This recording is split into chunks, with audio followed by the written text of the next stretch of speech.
Your Holiness, let me cordially welcome you to Moscow. It is a special atmosphere here. We are very glad to see you. I know that the Orthodox Church of Serbia is making a significant contribution to strengthening relations between our peoples, which traditionally maintain the warmest, closest, most trustworthy and allied relations. Let me congratulate you on the holiday of Easter, our common holiday. I have already said that Russian-Serbian relations always have a special character, and they still do today. This is also because we have strong, deep, spiritual common roots. We are always glad to see you. On May 9th, we are waiting for the President of Serbia in Moscow for the celebrations dedicated to the victory in the Great Patriotic War. We know that the situation on the Balkans is not easy, and we know about your efforts to strengthen the position of Serbia and the significance of the council that you held in the Serbian Council. We are always glad to see you. Mr. President, I'm sorry to say a few words in Russian. I don't speak it so well, but I understand everything. The young people are also with me.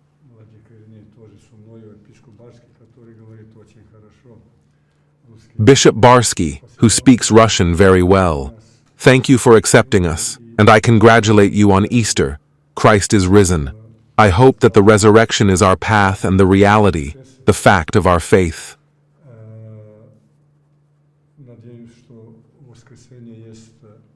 This means that victory is known, and it depends on God's will. We have to do what depends on us. I would like to thank you for everything you do at the level of value.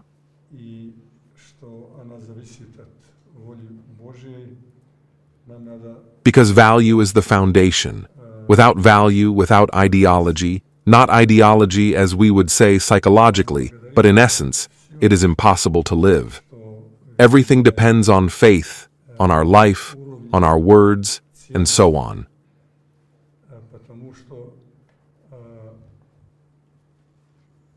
You know, you yourself said that in the past, there was always a relationship of love and support of the Russian and Serbian church, and I think that today the same is true. My ancestors, and the past always, the patriarchs of the Serbian church, were associated with the patriarchs of the Russian church.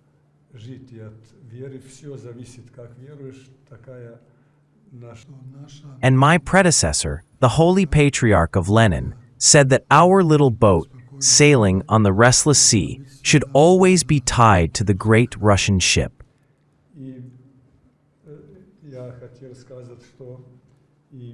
And I wanted to say that we feel and believe that this is true. I must say that the Serbian people look at the Russian people as one, and sometimes it may be that the hope of the Serbs depends more on Russia and Russian politics than on the Serbian one.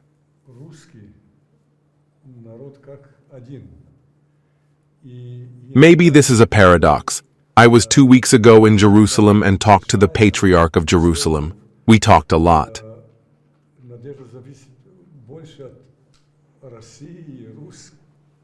He did not know that I would be in Moscow. And when we talked about Orthodoxy globally, he told me that there is one Kozir in Orthodoxy. And I asked, which Kozir?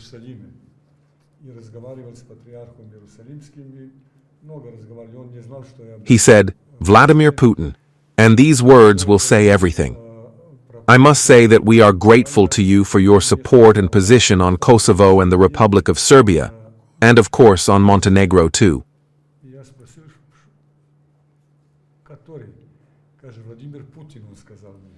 There is our people, our church.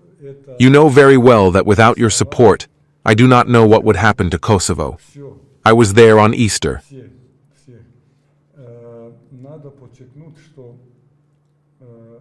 The Serbian Patriarch served there. This is the capital of the Serbian Patriarch. We ask you to stand on this position and do everything possible.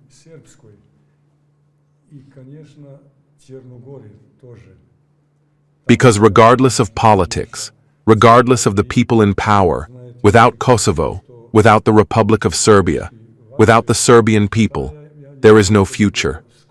Of course, we have very good relations with the president. He sent me a greeting and told me that on May 9th, regardless of the circumstances in Europe, our position on Kosovo, on the Republic of Serbia, on Montenegro, depends on the position of the Russian Federation on a global level.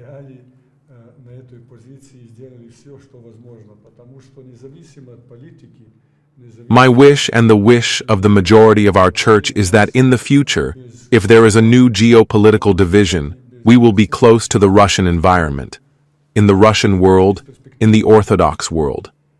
But in Orthodoxy, we talked with the Patriarch, it is not so simple.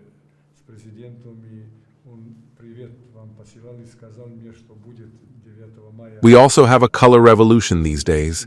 I hope that we will overcome this temptation, because we know and feel that the centers of power from the West want to develop the identity of the Serbian people and culture.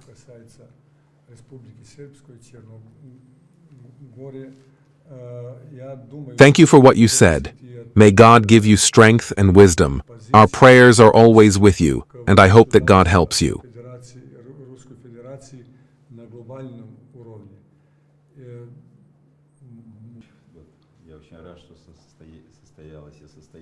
May God give you strength and wisdom. May God give you strength and wisdom. I hope that this meeting will take place.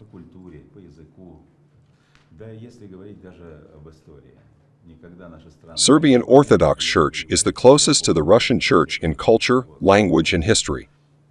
Our countries have never fought, and if they did, only side by side. And this love for the Russian people, for the Russian Church, it is organically included in the culture of the Serbian people.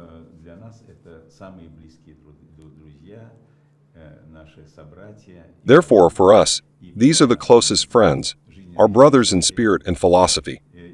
I hope that good consequences will follow in the development of relations between the Russian Church and the Serbian Church, and between Serbia and Russia.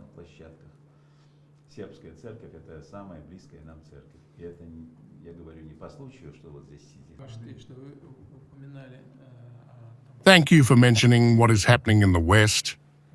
We all know and have seen your meeting with Pope Francis. I think it also shows that in the West, there are people, forces, spiritual forces, who are striving for the restoration of relations and the revival of the spiritual principles of Western culture, which, no matter what anyone says, is based on the Christian principles.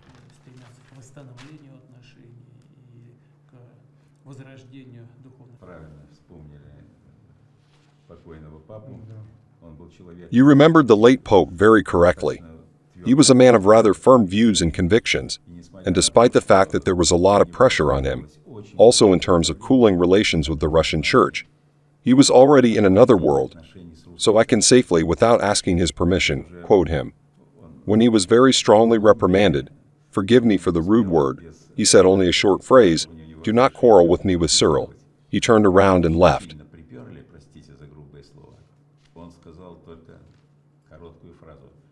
And his close associates influenced him, that he needed to change the course, that it was not possible. This is related to Russian politics. This phrase, "Do not quarrel with me with Cyril," was constantly in my memory, and in my consciousness while he was alive. The relations were good, but now the Lord is called into another world.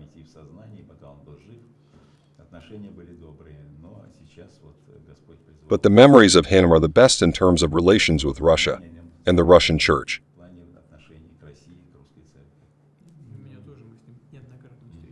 We have met him many times. It is quite obvious that he had good relations with Russia. But I mean his Latin American origin, his attitude among the vast majority of Latin American citizens. He certainly felt and built relations with Russia in the most benevolent way.